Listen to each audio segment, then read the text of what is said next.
Hello and welcome to the viewers of this video. This is the Orange Fan here, bringing you another entry for the episode Recap and Thoughts category. This video will be dedicated to the Funimation dub of episode 116 of Dragonball Super. Picking up where we last left off, we begin this episode with Goku reactivating Autonomous Ultra Instinct, or Ultra Instinct for short, and Kefla is surprised by this turn of events. Goku says Kefla can no longer defeat him. Kefla considers this to be a challenge that she gladly accepts. Goku's power catches the attention of both Vegeta and Top. We also see Frieza encouraging Goku to become stronger.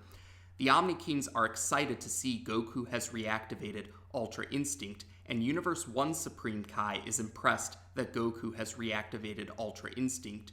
Universe 1 Supreme Kai also wonders how Jiren will react to this. We, the viewers, see that Jiren remains in his meditative state.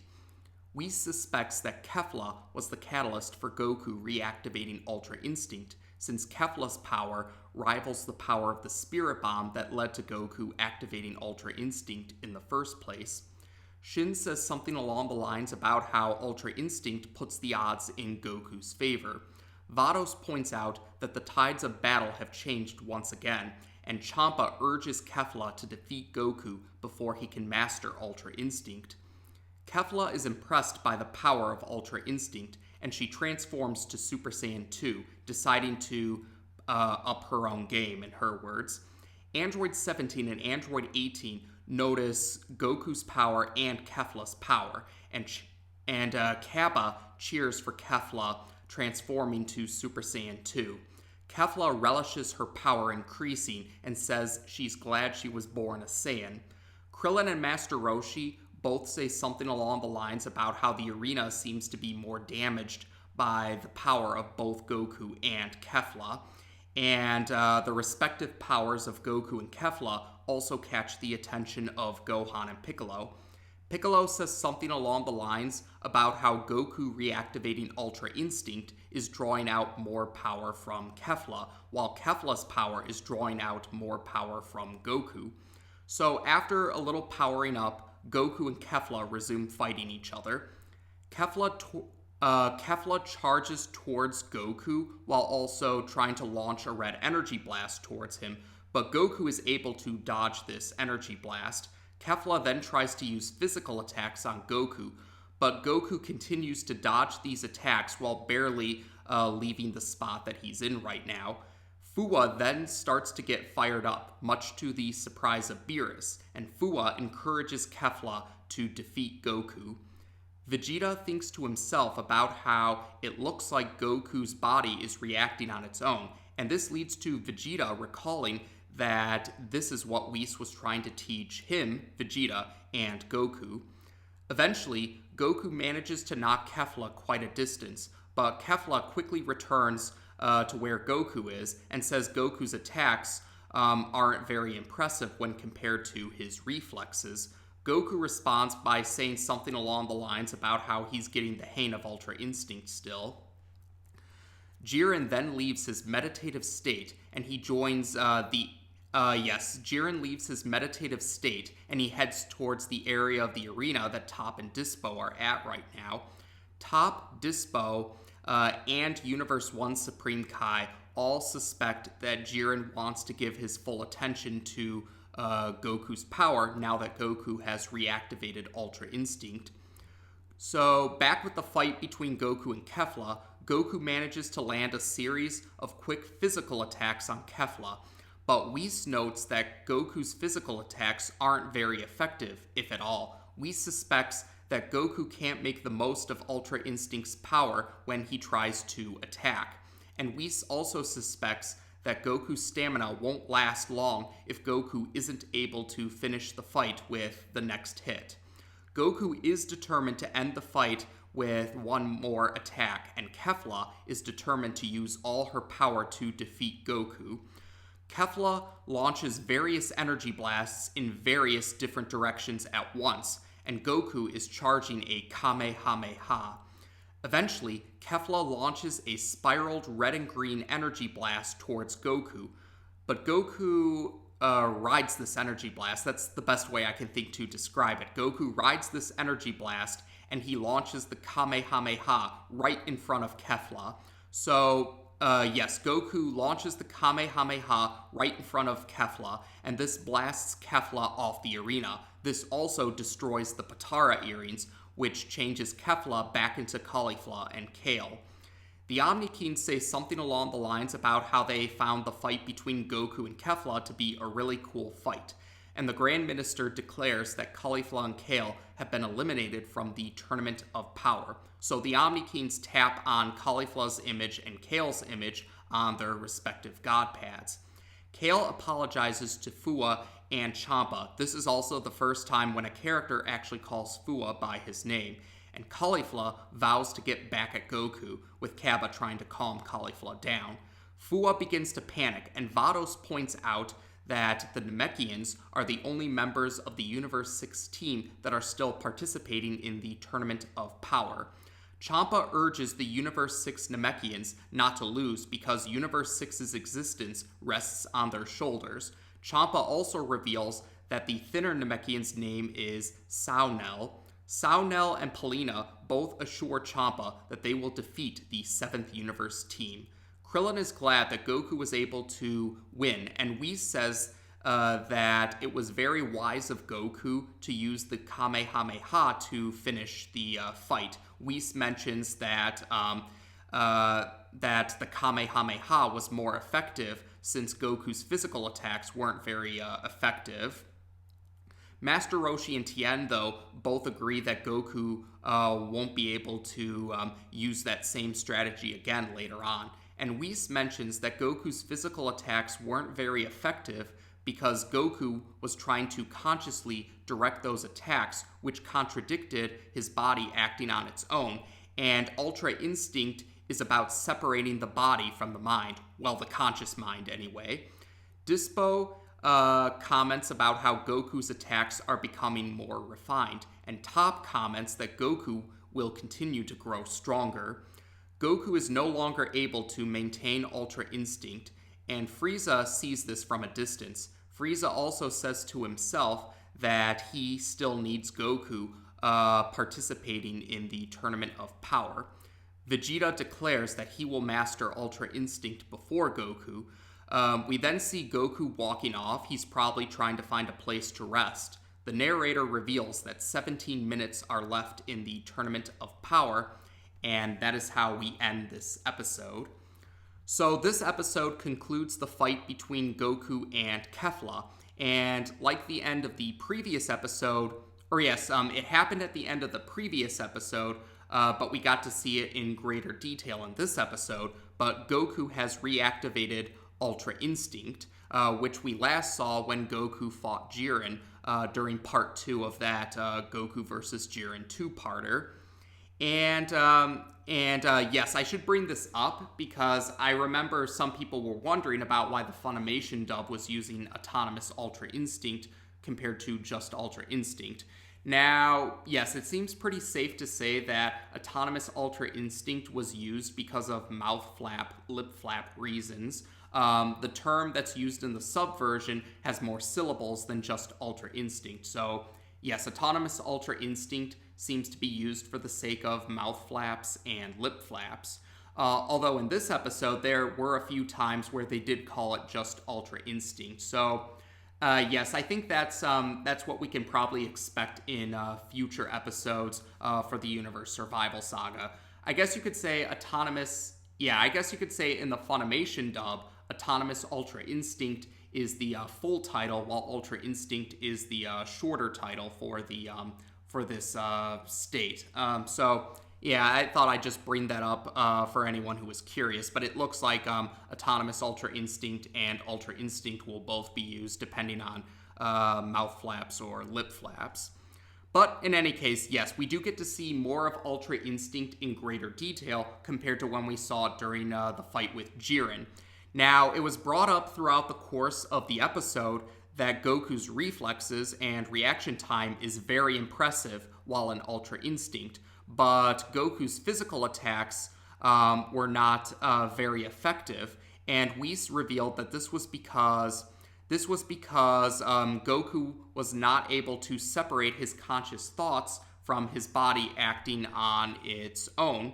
And yes, it's been brought up that Ultra Instincts, the main thing about Ultra Instinct is separating the conscious mind from the body, letting the body act on its own, and relying on instinct. That's why it's called Ultra Instinct after all. So yeah, we do get to see a little bit more of Ultra Instinct, and we do get a better understanding about why instinct is in the name of this state or form or whatever you want to call it. Now, yes, now Kefla, yes, by the end of the episode, Kefla has defused. She's back to being Caulifla and Kale now, and this happened after the Patara earrings were destroyed. Now, this seems to be an addition to the retcon. Yes, it's been brought up before that in Dragon Ball Super, the Patara earring fusion was retconned, or at least how it worked. Initially, the Patara earring fusion was meant to be permanent, not counting magic loopholes. But in Dragon Ball Super, it was retconned to now be, the retcon in Dragon Ball Super changes it so that the Patara earring fusion is only permanent, not counting magic loopholes, when at least one of the fusees is a Supreme Kai. A Patara earring fusion between two non-Supreme Kai fusees lasts for an hour at most.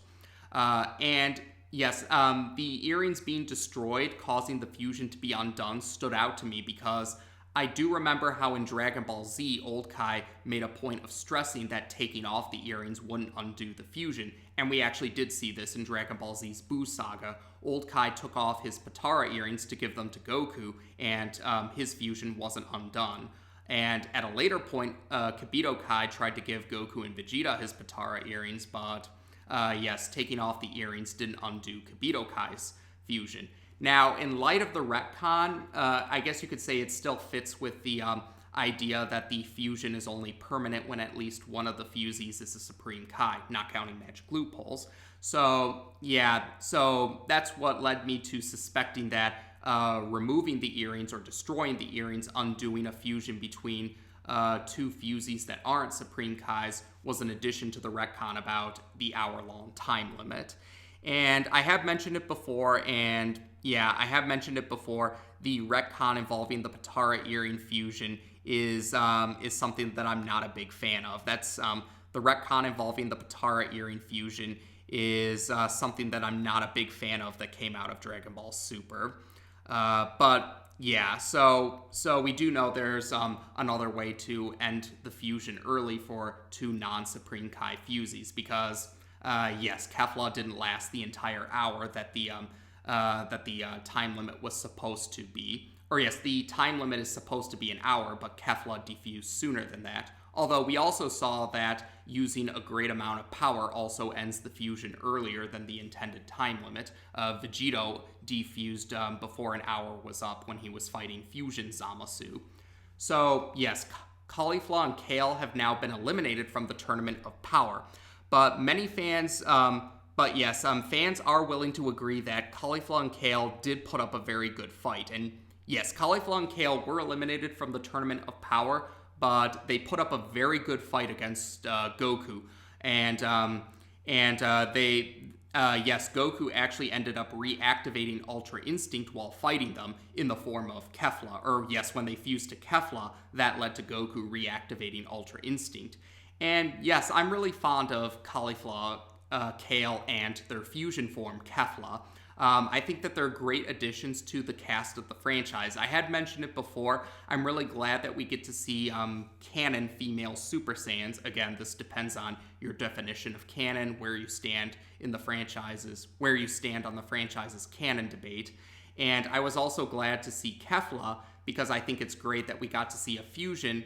We got to see a canon fusion between two female fusees. Again, depending on your definition of canon, where you stand on the franchise's canon debate. But yes, Caulifla, Kale, and Kefla, I liked all of them. I liked all three of them. I think they're great characters, and I would definitely be open to seeing more of Caulifla, Kale, and Kefla in the franchise's future. Of course, we're going to have to see how we're going to have to see what unfolds for the franchise's future when that time eventually comes, but I would definitely be on board with seeing Caulifla, Kale, and Kefla returning in the future in some way. So, yes, like Vados pointed out, the Universe 6 Namekians are the only members of the Universe 6 team that are still participating in the Tournament of Power. The previous episode revealed one of their names to be Polina, the bulky glove-wearing Namekian, and this episode revealed that the thinner Namekian's name is Saunel.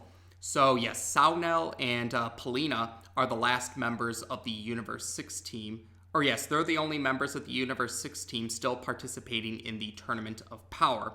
So I think it's pretty safe to say that we will get to see more of Saunel and Polina in the upcoming episodes. Of course, those who have watched the sub version or have read up on what happens in later episodes know what happens, but I'm not going to say too much else for the sake of the dub-only viewers. But yes, I'm definitely looking forward to seeing more of Saunel and Polina because they were probably the...